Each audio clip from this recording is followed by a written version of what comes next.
This 1859 portrait of two sisters looks elegant until you notice the bracelet.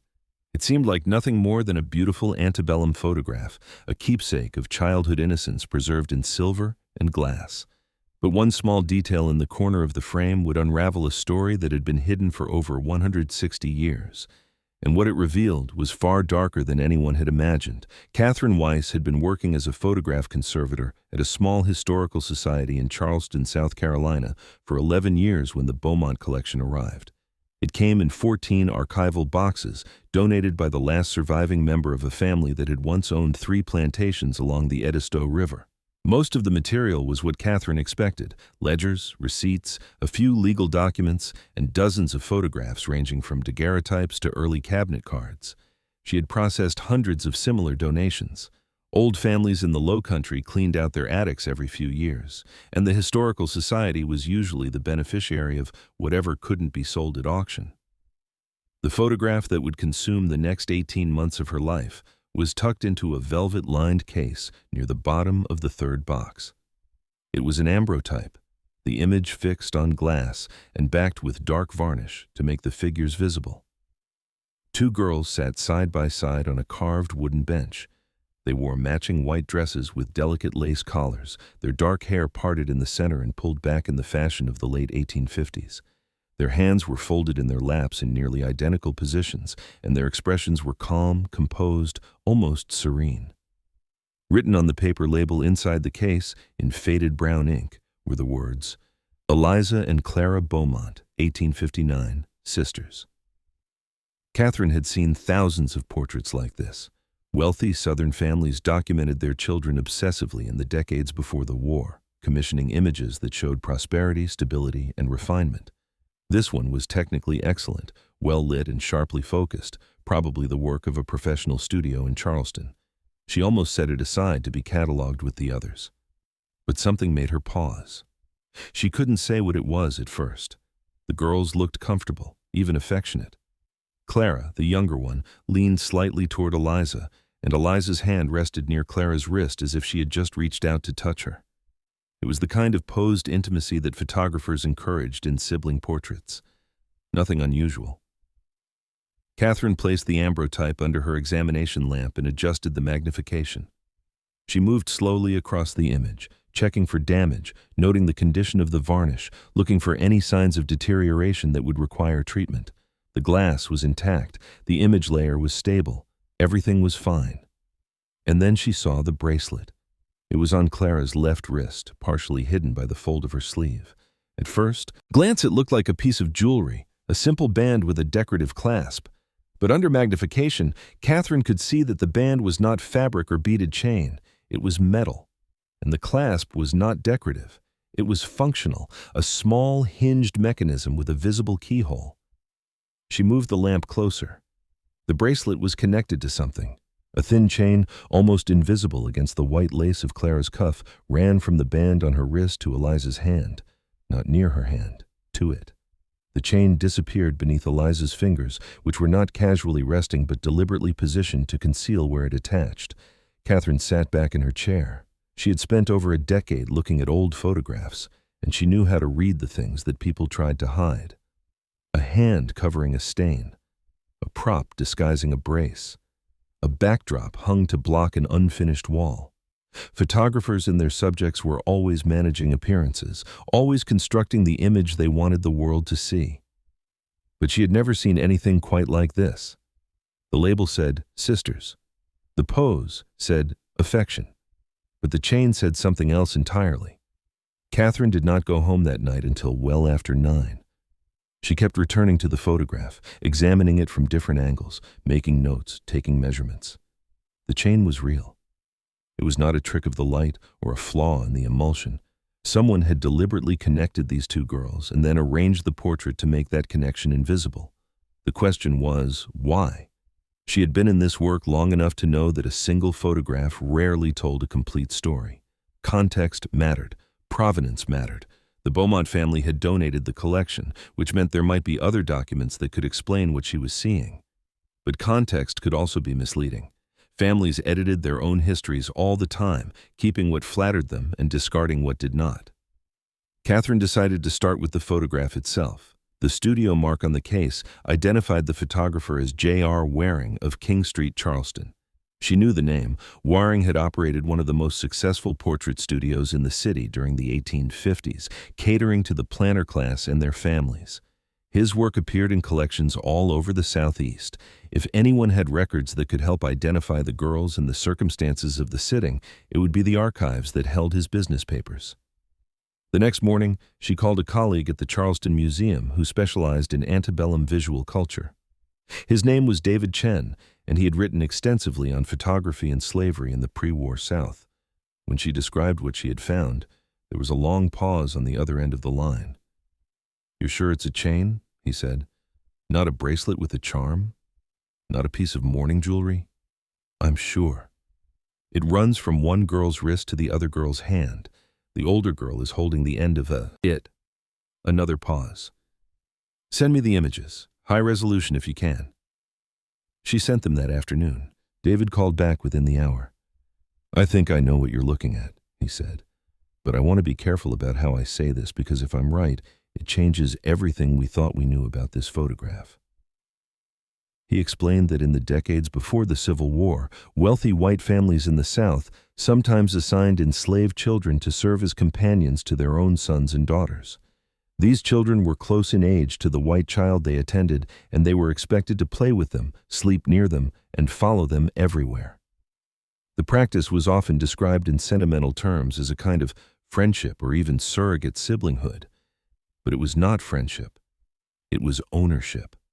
The enslaved child had no choice in the relationship, no ability to leave, and no claim to the affection that was demanded of them. Some families, David continued, went further. They dressed the enslaved child in similar clothes, gave them similar hairstyles, and posed them together in portraits. The idea was to show how well the enslaved child was treated, how they were almost part of the family. It was a way of performing benevolence.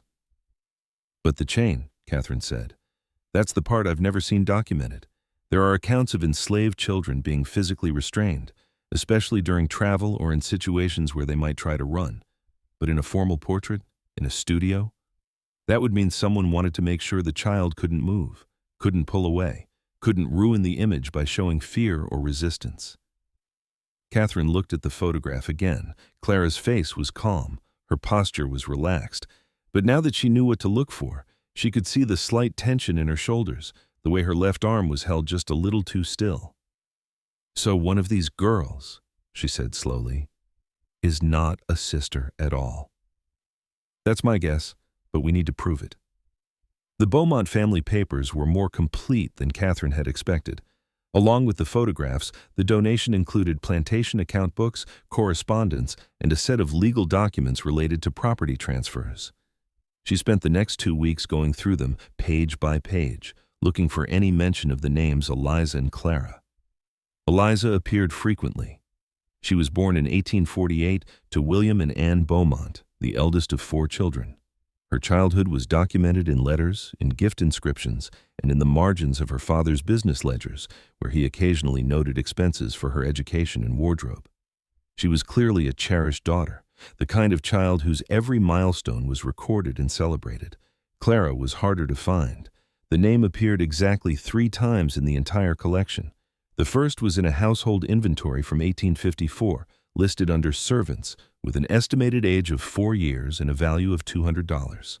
The second was in a letter from Anne Beaumont to her sister, dated 1856, which mentioned that little Clara is a great comfort to Eliza and follows her everywhere like a shadow. The third was in the 1859 tax assessment, where she was listed as property of the Beaumont estate, valued at $350. Catherine read the letter again. A great comfort. Follows her everywhere. The language was affectionate, almost fond, but the inventory told a different story. Clara was not a sister, she was property. She had been purchased or born into bondage on the Beaumont plantation, assigned to Eliza as a companion, and dressed up to look like part of the family. The photograph was not a portrait of 2 sisters. It was a portrait of an enslaved child chained to the daughter of her owners, posed to look like love. David connected Catherine with a historian named Dr. Yvonne Sellers, who had spent 20 years studying the lives of enslaved children in the antebellum South. When Catherine showed her the photograph, Dr. Sellers was quiet for a long time. "The chain is extraordinary," she finally said. "Not because it's unusual, but because it's visible." Usually this kind of control was invisible: the threat of punishment, the separation from family, the knowledge that any resistance would be met with violence. Children learned very young not to show what they were feeling. She pointed to Clara's face on the screen. "Look at her expression. She's been taught to perform contentment, to smile when she's supposed to smile, to sit still when she's supposed to sit still. But whoever arranged this portrait didn't trust the performance. They needed something physical to make sure she stayed in place." Why would they do that in a photograph meant to show affection? Because the affection was the point. The whole purpose of these images was to argue that slavery was benevolent, that enslaved people were happy, that they loved their owners and were loved in return. But to make that argument, you had to control every element of the image. You couldn't risk the child pulling away or looking frightened. You couldn't risk the truth showing through. Dr. Sellers paused. "The chain is the truth. Someone forgot to hide it completely, or they thought no one would ever look closely enough to see it. But it's there. And it tells us that everything else in this image is a lie." Catherine traveled to Columbia to examine the Waring studio records, which had been preserved in a university archive. The photographer had kept meticulous notes on every sitting, including the names of the subjects, the poses requested, and any special instructions from the clients. She found the entry for the Beaumont portrait on a page dated March 14, 1859. The notes read, "Mrs. Anne Beaumont with Miss Eliza and servant Clara. White dresses provided. Sisters pose requested. Secure C before sitting. Payment received in full." Secure C before sitting. It was there in the photographer's own handwriting. Clara had to be secured, restrained before the image could be made. The chain was not an accident or an afterthought. It was planned. It was requested, and the photographer had complied without question. Catherine made copies of the studio records and returned to Charleston. She now had enough evidence to reconstruct what had happened in that portrait session 165 years ago. A wealthy white family had brought an enslaved child to a professional studio and asked the photographer to help them create an image of false sisterhood. The child had been dressed in fine clothes, posed beside her young owner, and physically chained to ensure she would not move or resist. The photograph had then been labeled Sisters and kept in the family's collection for over a century and a half, its true meaning hidden in plain sight. But Catherine still had questions. What happened to Clara after 1859? Did she survive the war? Did she ever escape the Beaumont family? Was there any record of her voice, her experience, her own account of what she had endured? She began searching the post-war records, looking for any trace of a woman named Clara who had been connected to the Beaumont plantation. The process was slow and frustrating. Millions of enslaved people had been freed in 1865, and many of them had no documented surname, no birth certificate, and no paper trail that could connect them to their former lives. Finding one person among them was like searching for a single grain of sand on a beach. Then she found the Freedmen's Bureau records.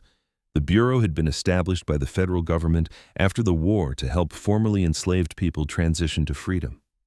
Its agents had recorded thousands of interviews, labor contracts, and legal complaints, many of which had been digitized and made searchable. Catherine entered every variation of the name she could think of and finally found a match. In August of 1866, a woman named Clara Williams had filed a complaint with the Bureau office in Orangeburg, South Carolina.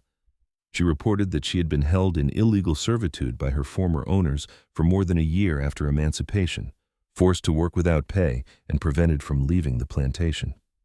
The complaint named the family that had held her, the Beaumonts of Edisto Island. Catherine read the transcript of Clara's statement, dictated to a bureau agent and recorded in his careful handwriting. "I was born on the Beaumont place. I don't know the year. They told me I belonged to Miss Eliza from the time I could walk. I slept in her room. I ate what she left. I wore her old dresses when they got too small. They called me her sister, but I was not her sister. I was her property. When the war came, they told me I was free, but they did not let me go. They said I had debts to pay. They said I owed them for my food and my clothes and my bed. I worked another year before I could get away. I want the Bureau to know what they did. I want it written down so somebody remembers. Somebody remembers. Catherine sat with those words for a long time. Clara had wanted her story recorded. She had walked into a government office and demanded that someone write down what had been done to her. And now, 160 years later, someone was finally listening. When Catherine brought her findings to the Historical Society's board of directors, the reaction was not what she had hoped. The meeting took place in the Society's conference room, with the photograph projected on a screen at the front. Catherine walked through the evidence carefully, the chain visible under magnification, the studio records that said, "Secure C before sitting," the household inventory that listed Clara as property, and the Freedmen's Bureau complaint that documented her illegal detention after the war. She argued that the photograph should be reinterpreted, relabeled, and featured in an exhibition that told the full story of what it represented. The board listened politely. Then the questions began. "How do we know that Clara in the photograph is the same Clara in the Bureau records?" asked one member. Clara was a common name.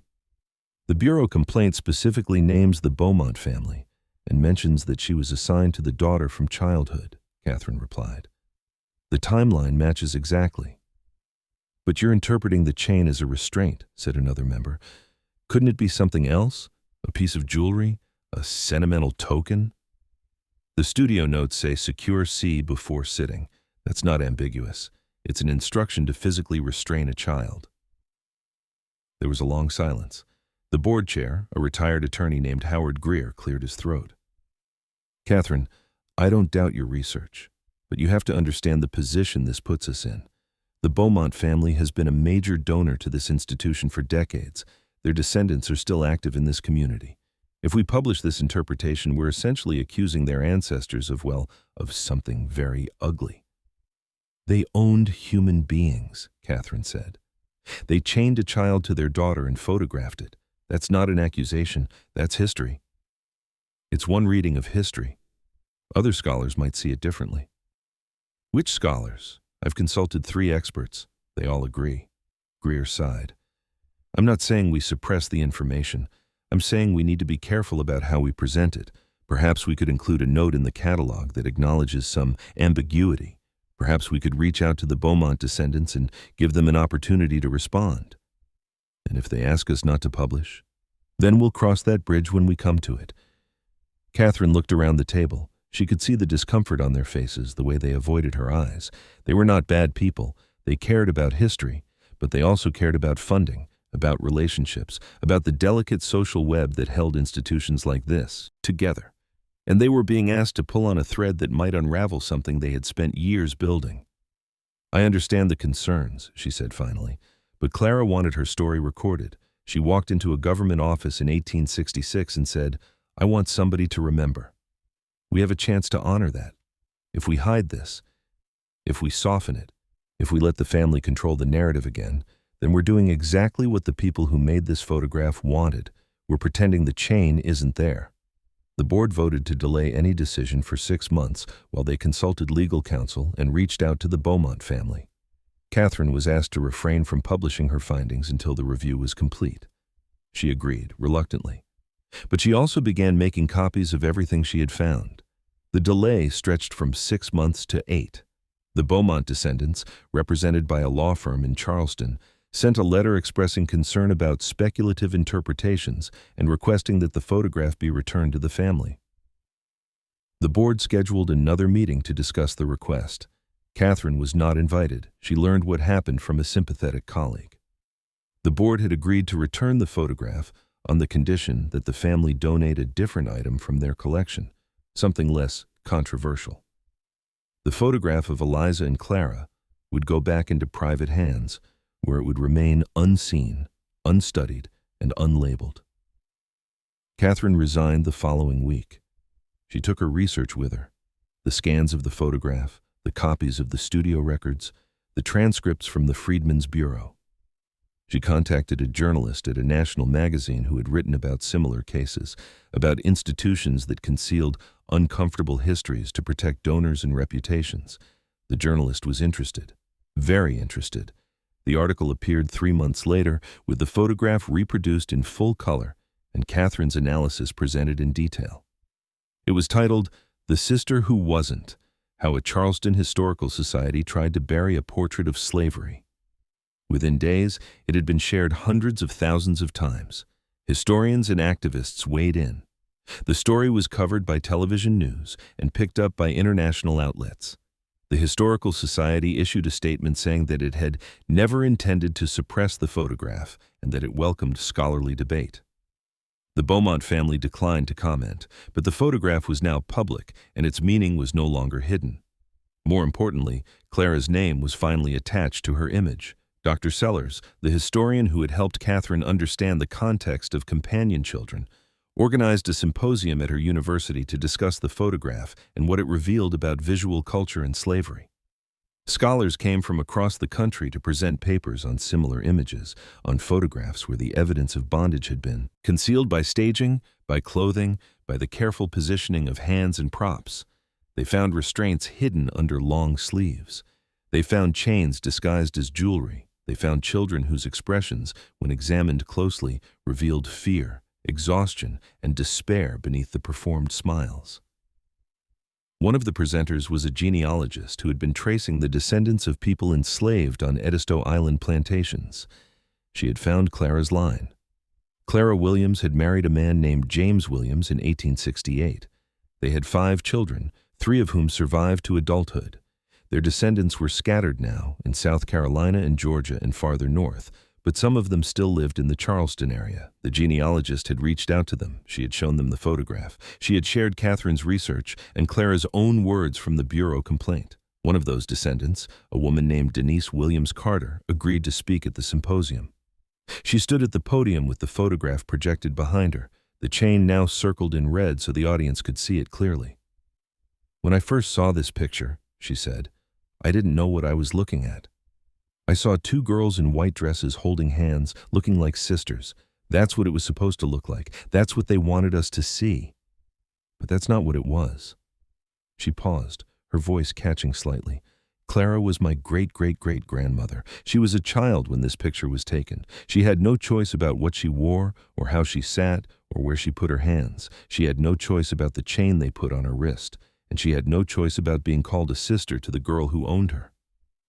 She looked out at the audience. But she did have a choice about one thing. After the war, after everything they did to her, she walked into an office and told her story. She said, "I want somebody to remember."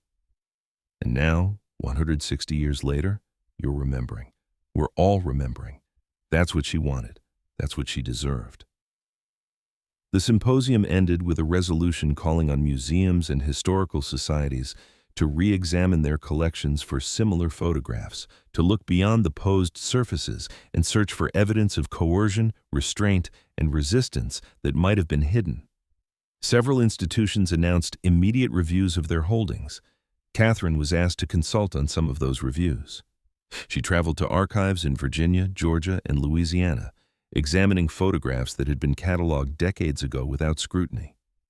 In one collection, she found a portrait of a white family with 3 black children standing behind them, their hands all resting on the shoulders of the adults in front.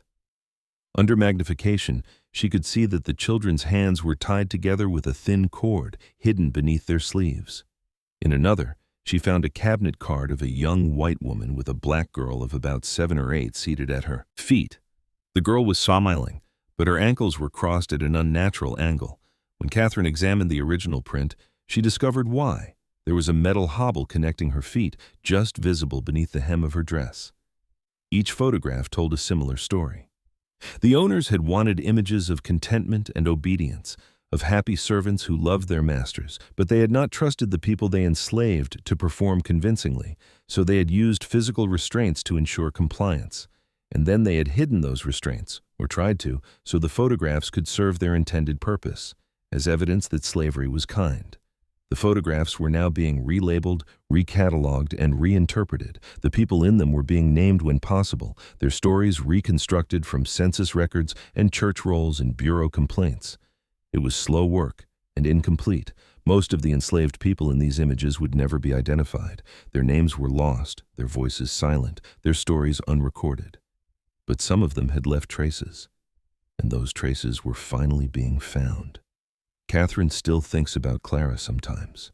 She thinks about the moment in the studio when the photographer secured the chain to her wrist, when the metal band clicked shut and she understood that she could not move.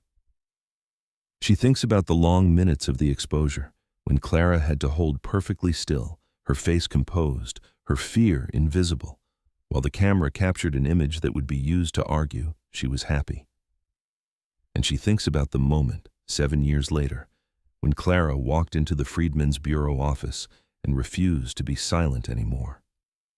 The photograph of Eliza and Clara now hangs in a museum in Washington, D.C., on loan from a private collector who purchased it after the magazine article was published. The label beside it tells the full story: who Clara was, what the chain meant, and what happened to her after the war. Visitors stop in front of it every day, looking at the two girls in their white dresses, and they see what the Beaumont family never wanted them to see. They see the chain, they see the truth, and they remember. Old photographs are never neutral. They are arguments, constructed and posed and carefully controlled to tell the story the photographer and the subject wanted to tell. But they are also evidence, preserving details that sometimes slip through the frame. A hand positioned wrong, a metal band where there should be cloth, a chain hidden beneath a fold of lace. In museums and archives across the country, there are thousands of photographs from the era of slavery that have never been examined closely. They hang on walls and sit in boxes, labeled as family portraits, as sentimental keepsakes, as records of a vanished world. But some of them are also crime scenes. They are documents of bondage, posed to look like love. The people in those photographs, the ones who were chained and restrained and forced to smile, had no power over how they were represented. They could not control the image or write the label or tell their own story. But sometimes, if you look closely enough, you can find the evidence they left behind. A detail that doesn't fit. A tension that the staging couldn't quite conceal. A truth that the camera preserved even as everything else tried to hide it. Clara Williams wanted someone to remember, and now, finally, someone does. The next time you see an old photograph, look closer, look at the hands, look at the wrists, look at the things that almost disappear into the background. Because the photographs that seem the most peaceful are sometimes hiding the most violence, and the only way to see it is to refuse to look away.